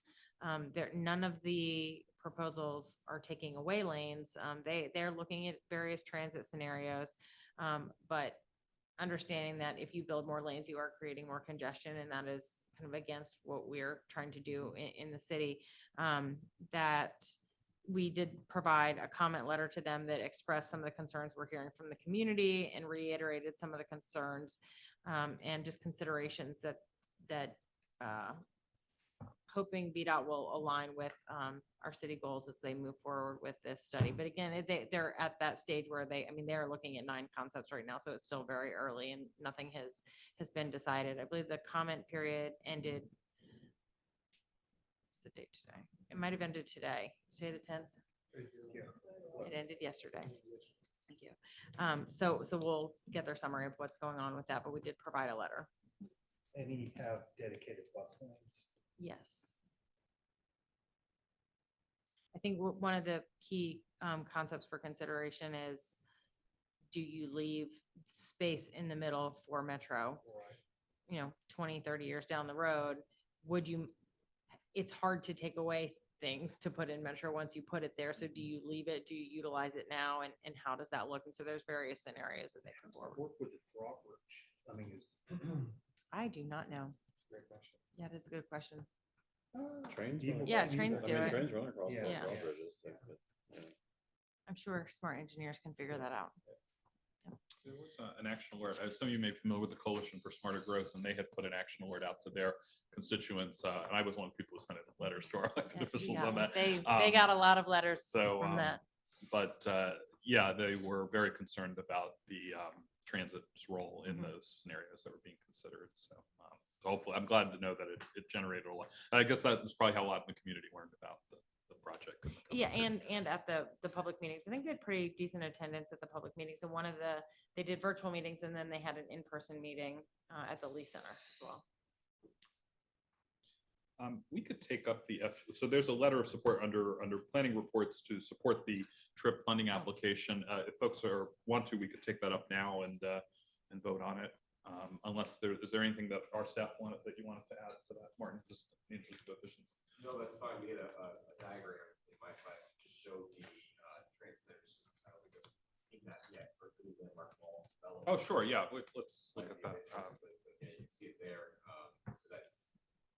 future landmark mall or West End is on it. So you can see the existing parking garage is still there in the back, but you have all the new graded network, and that the just above the letter L is the street where the transit center will be located. See the bright blue rectangles on 6 bays. Each would have 2 shelters there.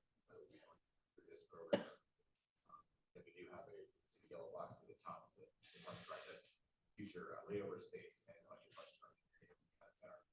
door on. What it will look like a few years from now. And the 12 shelters will be in that location where the center will be built. Right, right. We picked that location because it's closer to Van Dorn, so kind of just get in, get out, a lot quicker, much more efficient. So both the West End Transitway and the Duke Street Transitway will use this. So there was a letter in our packet that we can, that we're being asked basically to support the application. And is there any discussion on that, or we can take a motion to adopt that letter? Which is saying basically to our city council, we want to, we support this application to just help to strengthen. Motion. Steve, second? Second. Matt, all in favor? Aye. Aye. Any opposed, any abstentions? All right, that's unanimous. We always ask if others have reports from boards, commissions, and community groups that you're part of that would the benefit of our group. Anything? If not, we can go into the general manager's report. Thank you, Mr. Chair. I just have 2 quick items here to run through. The first item is a follow-up from the last meeting where there was a question posed regarding notes, personal notes related to public business. There is some information here on page 8 of your packet, which the official response from Lonnie, but I want to circle back and close that loop. The real simple way of thinking about it is if you're sitting here just making personal notes about something we're talking about, that's something you're going to reference later and help you remember, that's not FOIA. If you're sitting on a panel for a procurement, considering, whether the purchase, I don't know, a building or something like that, and you have notes that are specific to that public business, then they become a part of the record. So hopefully that's kind of a simplified way. I think many folks in this room have in various ways had to deal with public record and note taking, but that was a question that came up. So hopefully that helps to provide some clarity on that. The next item was I was going to handle financials for Edward, and I had a picture that Edward sent, congratulating him. You stole my thunder there, I but didn't know you had a picture. I didn't know Edward was going to be on there, so I will go on the record and saying I was not the one who told him he had to be on the Zoom today. It was his choice to join us. I think we've seen baby Liam temporarily. I saw you holding. He made a quick appearance. He needed to be fed. Yeah. But thank you, Edward, for jumping on, and we hope all is going well with you. Edward did a great job of providing some financial updates, which as we previously discussed, I won't discuss in detail, but he has highlighted. And both he and his team, and I know Kendall and her team have both been working really hard to both close out the last year and then to get the financials in the current year. So there is some financial information here for you for July. It's not complete at this point, but it kind of gives you a perspective of where we are. The year-end closeout position information is provided in your packet. We talked a lot last year about what was contributing to this, and I'll just reiterate those. The biggest contributors were fuel costs. Fuel costs were set at $2.30, I think, or $2.40 a gallon. We didn't see that really the entire year last year. So they were really far below where they should be. And so that overrun was significant throughout the entire year. In the new fiscal year, we not only went high, but we also have now stepped back and looked at average 18-month plus average of fuel costs and been reworking that relative to the cost of other things such as the CBA and some of the other factors that we all discussed in the spring related to the budget. But the other things I think, and I think we're continuing to monitor, supply chain issues, issues around the cost of parts, tires which are driven by the cost of fuel, oil, all really contributed. We did have challenges with bus operator overtime. We're continuing to aggressively address that as much as we can, but that my entire career has always been a challenge, and it continues to be one here. And the last item there, I would note, we talked a little bit about this also in the spring, is underperforming advertising revenue continues to be a challenge. We just don't have a fleet that is particularly appealing and sizable enough of a footprint to really draw big, massive investments in advertising. And so the money we bring in for advertising revenue has been consistently low and underperforming. So that's a little snapshot of the previous year, and thanks to the teams that work together to sort that out, in particular the city for, as always, helping us to navigate that and those challenges. For FY24 so far, sort of caveat there, as I mentioned, we're all working through backlogs and working together. But preliminary expenses seem to show we're on track and are looking pretty good. We will continue to work to assemble those and then have those detailed reports. And then the takeaways for July, a couple of things to know about July. It's a one payroll month. We used to have Edward unmute yourself and cut me off if I say something wrong. We used to be very linear, but now Edward has reworked it to understand the ebbs and flows, or the valleys and the peaks of our costs in the budgeting process. That's gotten us more refined in how we're budgeting. But the other thing to know is that CBA impacts are not yet reflected in the budget. There is a supplemental appropriation that we discussed just last week, I think it was, with OMB staff in regards to what that looks like. As I mentioned before, throughout the negotiation process, my conversations were with the city manager, who basically agreed to fund about 4% of the effects of the collective bargaining agreement, and then asked us to really refine and evaluate the rest of our budget to find ways to do the remaining percentage. A chunk of that is in fuel, some chunks of it are in other areas, including re-looking at where people are in their pay scales. So, you know, as people move through 7 years with us, they go up and over. When we started the fiscal year, Edward went through and reevaluated exactly who was here. People had retired, people were coming on new, and that got us some additional money to work with, as opposed to a more averaged out component. So those are the key areas. The other item of note Edward mentions here is we're working to figure out how to navigate this. The budget in Munis, which is the city's financial system, is basically loaded with, like, I guess the original budget, not the revised board's adopted budget. So we're tracking both things in parallel. Bottom lines are the same. We're always making sure we're living within that bottom line, just navigating how we do that. But that's the synopsis. Happy to have questions, or let Edward add if I've missed something. I know that it's been a while since we've had some financial information in here for you, so certainly if there are questions for me or Edward. Are you there, Edward? Did I cover everything okay?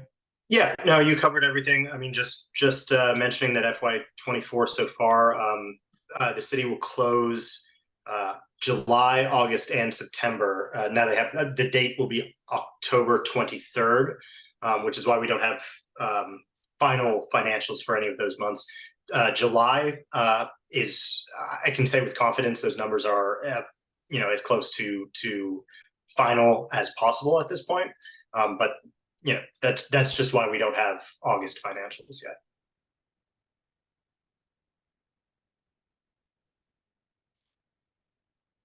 Okay.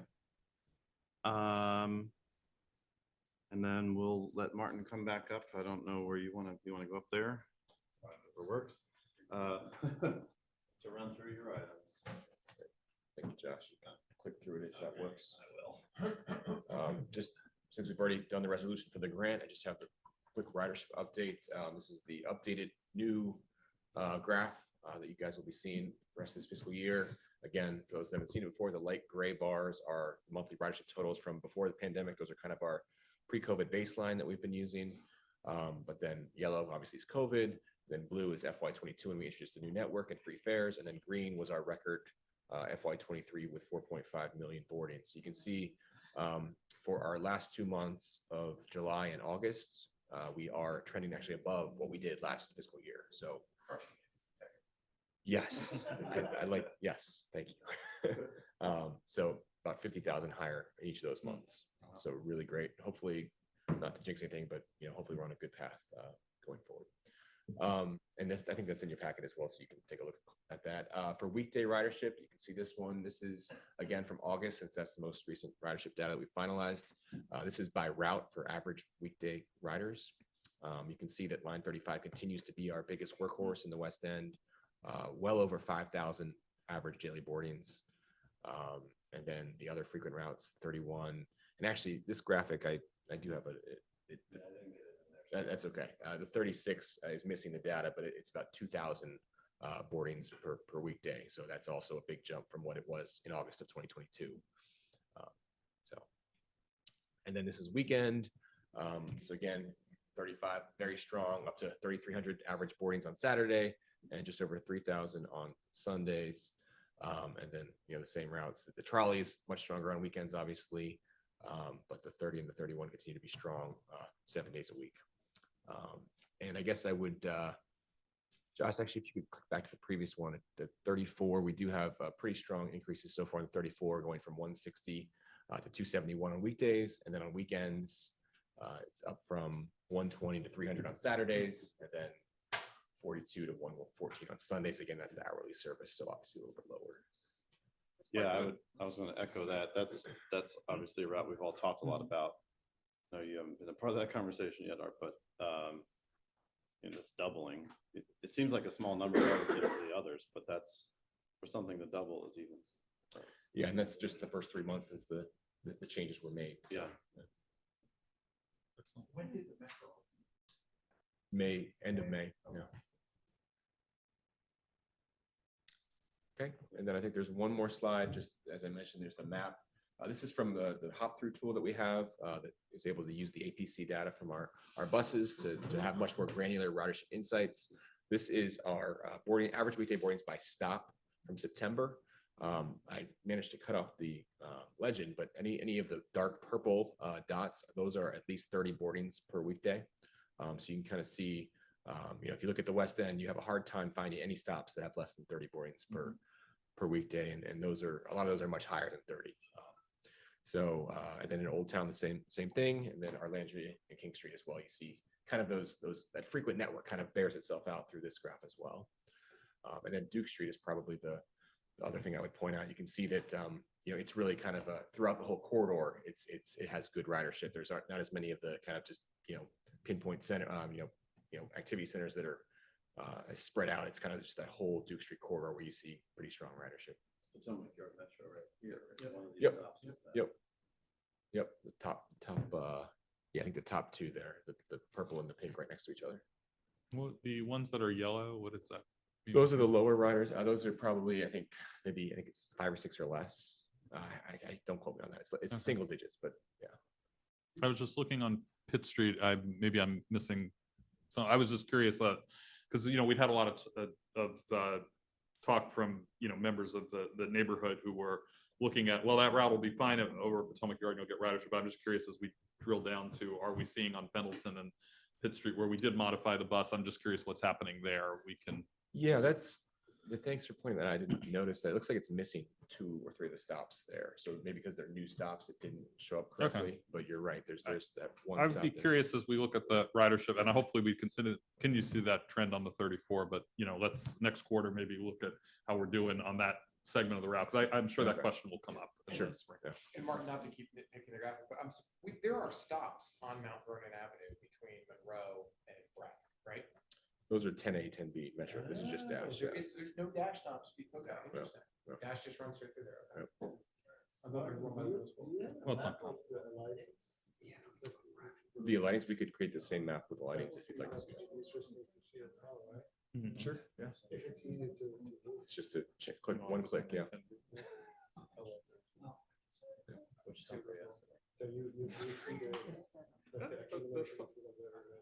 You can't track obviously, who's voting, who's elected, but it's that you get the. Right, kind of good comparison. Yeah. Martin, just out of curiosity,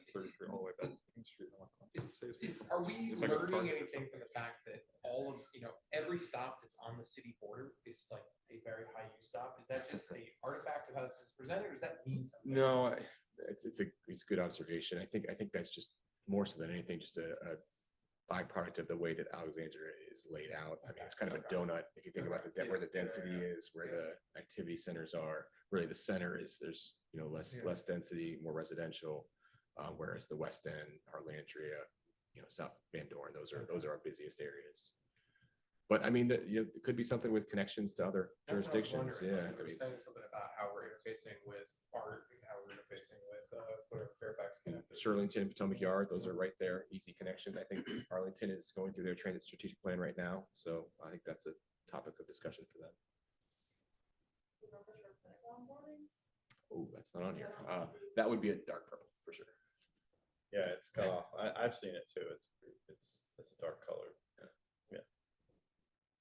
Martin, are you guys thinking about with like the WMATA Better Bus network and what that means if service shifts and WMATA service goes away, what that means for Dash?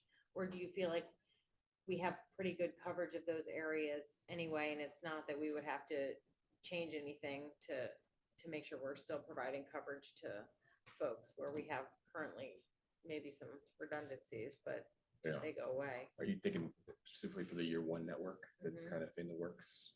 I mean, that's an ongoing discussion that we're having. I think they're still solidifying what that is. But we have I think when that year one network is released, the timing of that will line up with our spring planning processes for the TDP and our transit strategic plan. So that if we do need to look at adjustments, that would be the vehicle or the opportunity for us to do so. I don't know if we want to get into, what's potentially being discussed. I don't think that's made public yet. At least not for the year one network. Or has it? Yeah. And this is a really great tool that is a product both of Martin and his team really working to get in place, but also of the efforts that we've talked so long about, the investments in automated passenger counting technologies, which is insights we never had before. And so just so everybody's sort of aware that this is what that technology is giving us. And this is just a very small snippet of the amount of information that we're starting to learn, which will help the team to really make better decisions and to give us more feedback on how the system is performing, that we never had this before. We never could know. We wouldn't even know how many people get off at stops. Well, this visual, Martin says, just the boarding. It's just but boarding, yeah. you can flip it and you can ask it for the lightings. You can ask it for by route. You can ask for it by day. You can get all kinds of different. Where people are going. Yeah. It doesn't say, well, we know Matt got over here, but I mean, the destination component is a big part of transit planning for sure, right? Yeah, I mean, usually the boardings is what we look at, just because usually the boardings and the lightings kind of mirror each other. But when you start to break it up by like time of day, sometimes it's helpful to look at where people are getting off in the afternoons, or getting on in the mornings, that kind of thing, which is capable of doing. It also has load data, which is helpful for our crowding analyses. Yeah. Okay. That was it. Thank you, guys. We have an executive session still to go, but I'll make the announcement that our next board meeting is scheduled for November 8th, 2023, 5:30 p.m. We can. I didn't talk, put the location. Yeah, we can should talk talk about that the now if you like. location. I did want to, and Josh and Beth, maybe we can connect offline to find out how the planning for the Mark Center went, just to find out if that's a location that was easy for us to work with if we choose to go back there again soon. But we can I think we can have that discussion afterwards. We plan for the next meeting and just decide where we want to be. Certainly we could be here too, or City Hall, but And I think Beth did preemptively work to secure City Hall for us. okay. Right, Beth? Yes. We'll talk offline about where we Announce should, for that. where we'll be for the next meeting. And with that, we have an executive session. There's a motion that's required in order to enter into executive session, which I think Matt and I have a copy of. I think you're designated, Matt. Go. I'm Matt Harris, hereby move that the Alexandria Transit Company Board of Directors convene an executive session for the purpose of discussing personnel matters and for briefing by staff members pertaining to actual or probable litigation pursuant to section 2.2-3711, paren A.1, close paren, and A.7 of the Code of Virginia. Moved by Matt. Is there a second? Jesse, all in favor? Aye. All right, we are in You can executive give